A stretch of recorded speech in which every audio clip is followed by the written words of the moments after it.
በስመ አብ ወወልድ ወመንፈስ ቅዱስ አሐዱ አምላክ አሜን።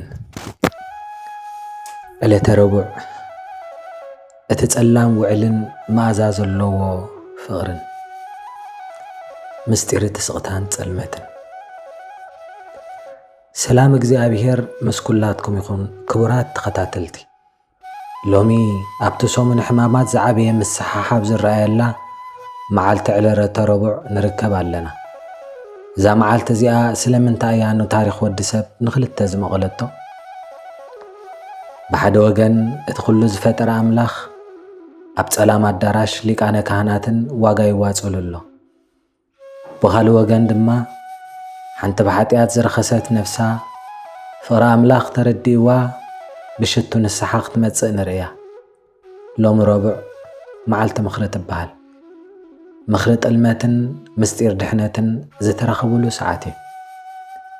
ሕሰብ ወስኪ እቲ ንዓለም ብብርሃኑ ዘጽንዕ ኣምላኽ ሎሚ ብፍጥራቱ ይሸየጥ ኣሎ።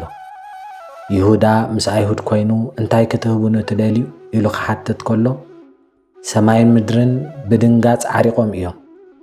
ሎሚ ኣብዚ መደብ እዙ ነዚ ጸላም ውዕል እዙ ብዝርዝር ክንርእዮ ኢና።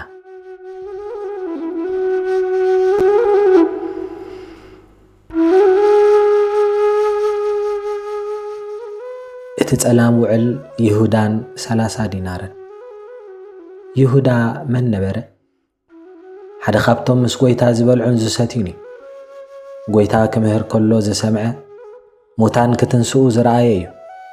ነገር ግን ሓጢኣት ኣብ ልቢ ሰብ ቦታ ምስ ረኸበት ንኹሉ ተኣምራት ትዕውሮ እያ። እቲ ስስዐ ይሁዳ ንጐይታ ንምንታይ ሸጦ? ንሱ ንድኻታት ሓሊ ይኮነን። ንሱ ነታ ኣብ ውሽጡ ዝነበረ ናይ ገንዘብ ፍቕሪ ክመልእ ስለ ዝደለ እዩ።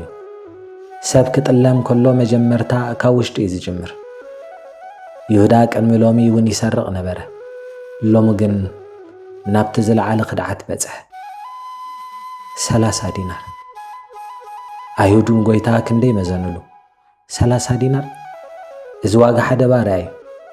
እቲ ንዓለም ካብ ባርነት ሓራ ዘውፅእ ኣምላኽ ብዋጋ ባርያ ተሸጠ። እዛ ሰዓት እዚኣ እታ ጸላም ሰዓት እያ። እቲ ምስጢራዊ ምኽሪ እዚ እዩ። ረቡዕ መዓልቲ መዓልቲ ምስጢር ትበሃል። ይሁዳ ምስ ጸላእቲ ብምስጢር ስለ ዝተላፈወ እዩ። ክንሕዞ ንደሉ ኣለና ግን ህዝቢ ከየለዓል ንፈርሕ ኣለና ዝበለ ኣይሁድ ካብ ውሽጢ ሰብ ረኸቡ። እዚ ንዓና ዓብዪ ትምህርቲ እዩ። ጸላእ ካብ ወፃኢ ጥራይ ኣይኮነን ዝመጽእ፣ ሓደ ሓደ ግዜ ካብ ውሽጥናን ካብ ሕሰብናን ይመጽእ እዩ። መዓዛ ዘለዎ ፍቕሪ እታ ሰበይትን እቲ ሽቱን። ካብቲ ጸላም ኣዳራሽ ሊቃነ ካህናት ወፂና ናብቲ መዓዛ ፍቕሪ ዘለዋ ቤት ቢታንያ ንኺድ። ኣብኡ ሓንቲ ሰበይቲ ማርያም መጸት።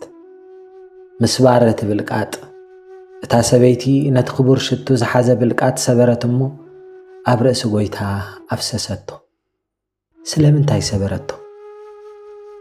ዲያቆን ሄኖክ ሃይለ ኣብ መጽሓፈ ሕማማት ከም ዝገለጾ ምስባር እቲ ብልቃጥ ማለት ሙሉእ ነፍስኻ ንኣምላኽ መሃብ ማለት እዩ። ሓንሳብ ምስ ተሰብረ እንደገና ክትመልሶ ይትኽእልን ኢኻ። እቲ ትርጉም ነዚ ይመስል። እቲ ሽቱ ንመቃብር ጐይታ እዩ ዝመስል። እታ ሰበይቲ ጐይታ ቐሪቡ ከም ዝመውት ብመንፈስ ተረዲእዋ ነበረ። ይሁዳ ግን እዚ ሽቱ እዚ ንምንታይ ይጠፍእ ኢሉ ኣጉረምረመ። ክልተ ፍልሊ ኣሎ። ፍልሊ ይሁዳን ማርያም መግደላዊት ይሁዳ ንጎይታ ይሸጠሎ ማርያም መግደላዊት እታ ሰበይቲ ድማ ንጎይታ ኩሉ ዘለዋ ትህቦላ ሓደ ሰብ የዋርደሎ ሓደ ሰብ ድማ ይኽብረሎ ሎም ረቡዕ ልብና መንጎ እዚኦም ክልተ እዩ ዘሎ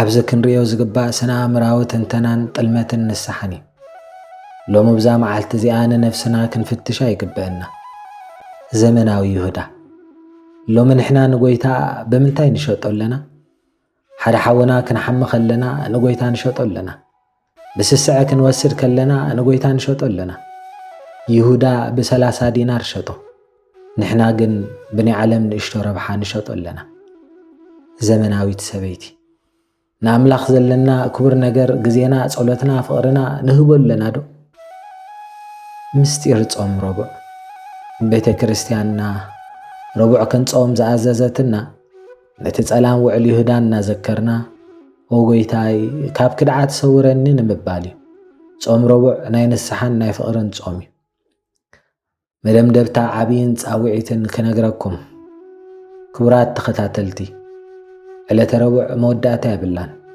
ክሳብ ሎሚ ይሁዳ ኣሎ ክሳብ ሎሚ ድማ እታ ሽቱ ዘፍሰሰት ሰበይቲ ኣላ እትሕቶ ግን ንሕና ኣበይ ኣሎና ዝብል ሎም ረቡዕ ክትሓልፍ ከላ ልብና ከምታ ሰበይቲ ብፍቕሪ ይምላእ ካብቲ ጸላም ምኽሊ ርሒቕና ናብቲ ብርሃን ትንሣኤ ክንበጽሕ ጸሎትና እዩ ነዚ ሰሙን እዚ ብስግደትን ብጸሎትን ንሕልፎ ክቡራት ተኸታተልቲ እዚ ትሕዝቶ እንተፈቲኹሞ ላይክ ክትገብሩን ነቶም ብዛዕባ ሰሙን ሕማማት ክፈልጡ እትደልዩ ዕርኽትኹም ሸር ክትገብሩሎምን ኣይትረስዑ ረድኤትን በሪኸትን ናይ ዝቕዱስ ሰሙን ምስ ኩላህና ይኹን ጽባሕ ጸሎት ሐሙስ እዩ እቲ ሰማይ ምድርን ዝፈጠረ ኣምላኽ ዓጢቑ እግሪ ደቂ መዛሙርቱ ዝሓበፀበሉ ዓብይ መዓልቲ ጽባሕ ብሰፊሑ ክሳብ ንራኸብ ሰላም እግዚአብሔር ምስ ኩላትና ይኹን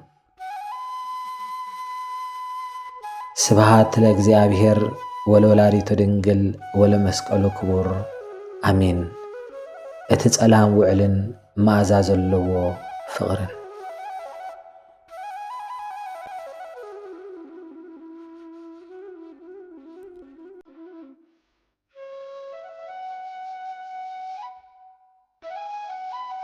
Ki